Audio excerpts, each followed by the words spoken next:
It can be 3 or more years from when you plant a fruit tree to when you get a harvest, so it's really worth it to look at the 6 different factors I'm going to discuss in this video before you make an investment with your money, time, and garden space. First, it's a good idea to double check your USDA hardiness zone. This is a measure of the average annual minimum temperature in your area, and if something is good for your zone, then that means the roots of that tree can stay alive in that temperature range. If you happen to be planting in pots though, you want to go at least 1 or 2 zones lower because the ground actually offers a lot of protection from frost damage. The second thing you want to do is observe your space and then choose your rootstock accordingly. Your rootstock determines the tree size and offers some disease resistance. In my garden, I have semi-dwarf, dwarf, and mini dwarf or miniature in all different areas. Smaller rootstocks can reduce the life expectancy of your tree from like 30 years down to maybe 15 or 20 years. You can also grow, say, a semi-dwarf that maybe is supposed to get 20 feet tall,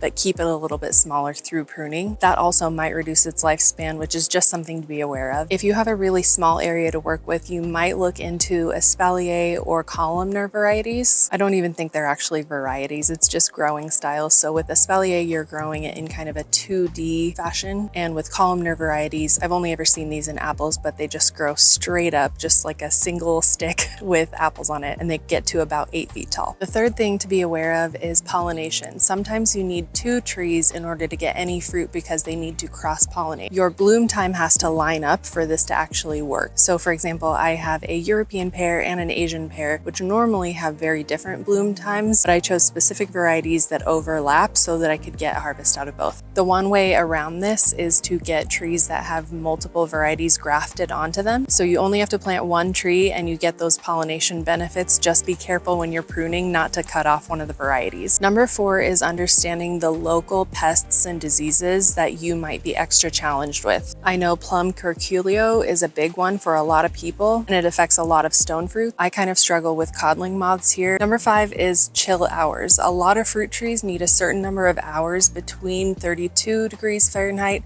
and 45 degrees Fahrenheit each winter. A lot of varieties of apples, pears, peaches, plums, and similar fruits need upward of 500 chill hours per winter in order to reset their internal clocks and bloom at the right time. And that brings me to number 6, which is bloom time as it relates to your last frost. As flower buds open, they become more and more sensitive to hard freezes. So if you get hit with a hard frost at the wrong time, this can completely wipe out your fruit production for the year. Last year, I lost like 80% of my cherries to that, so this year I was a little bit more prepared with frost blankets. I've even seen people use Christmas lights for just that little bit of extra warmth and protection. And this year, I actually didn't even end up needing them, but I kind of wish that I had chosen varieties that were a little bit better suited to my region for that reason. Bees are also less active under 65 degrees Fahrenheit, so sometimes my apricots have bloomed, but it's still too cold for the bees to really be out pollinating. The last kind of bonus tip I have is if you want to plant multiple trees, make sure to stagger your harvest windows so you don't end up with a ton of fruit at one time. For example, I have a nectarine that ripens in July, one that ripens in August, and a peach that ripens in September. So I am